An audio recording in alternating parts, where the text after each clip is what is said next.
शहन साहब नरकटियागंज से हैं। जी सर। बड़ा दिलचस्प नाम है ये, नरकटियागंज, क्या मतलब इसका? सर नरकटियागंज में जो बेत होता है, जो नरकट होते हैं, जिनसे कि बहुत तरह के जैसे छप्पर ऊपर के घर बनते हैं या बहुत से और भी दैनिक जीवन में उनका यूज है, तो वो उनकी खेती वो बहुत ज़्यादा थे। खेती तो नहीं कह सकते, प्राकृतिक रूप से नरकट क्या है, घास है? हाँ, एक प्रकार का घास ही है सर। मतलब वो घास और उसके ऊपर वाली जो प्रजाति है उनके बीच का वो चीज़ है सर। तो उसी पौधे के नाम पे नरकटियागंज पड़ा है। Yes sir. ठीक है। पत्रकार हैं आप, आपके नरकटियागंज से एक बड़े ही विश्वविख्यात पत्रकार निकले हैं जो अभी भी सक्रिय हैं, बता सकते हैं उनके बारे में कुछ? सर तुफैल चतुर्वेदी हैं जो बीबीसी में काम करते हैं। ये बड़ा दिलचस्प नाम है, तुफैल चतुर्वेदी। Chaturvedi, yes sir. ये नाम कैसे आया? ये सर पहले उनका नाम तुफैल अहमद था। Yes sir. सर मैंने इस पे बहुत ज़्यादा रिसर्च नहीं किया क्योंकि मुझे उससे कोई व्यक्तिगत उनसे मुलाकात नहीं है, तो मैंने पूछा भी नहीं उनसे।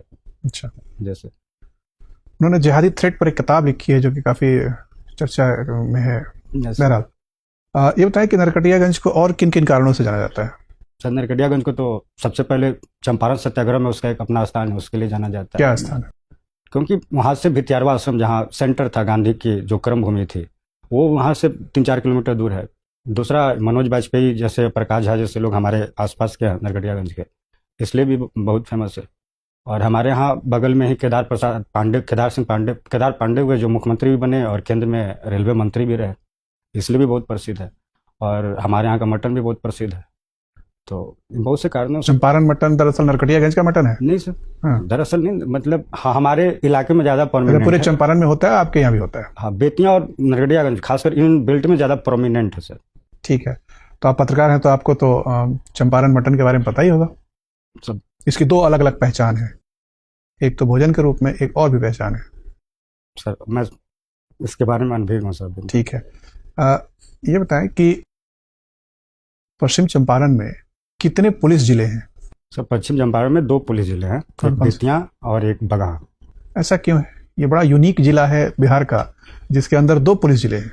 सर क्योंकि पश्चिम चंपारण बिहार का सबसे बड़ा जिला है क्षेत्रफल की दृष्टि से, इसलिए वहाँ पे, और उसका अपना एक आपराधिक जो घटनाएं हुई हैं उनका एक अपना तो रिकॉर्ड है। बगहा अपराध का इतना बड़ा केंद्र कैसे बन गया?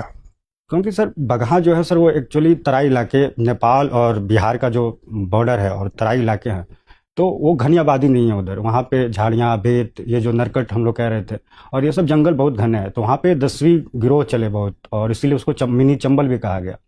तो दूरह इलाका है जहाँ पे पुलिस का जाना, प्रशासन का अब्सेंस ऑफ गवर्नेंस है, तो इस कारण से वहाँ पे अपराध फले फूले। दूसरा है कि वहाँ की सर जो लोग हैं, वहाँ का जो सोशो इकोनॉमिक कंडीशन है, वो भी जो शहर हैं आसपास के, उनसे बहुत ज़्यादा डिफरेंस है, तो इसलिए भी वहाँ अपराध फले फूले।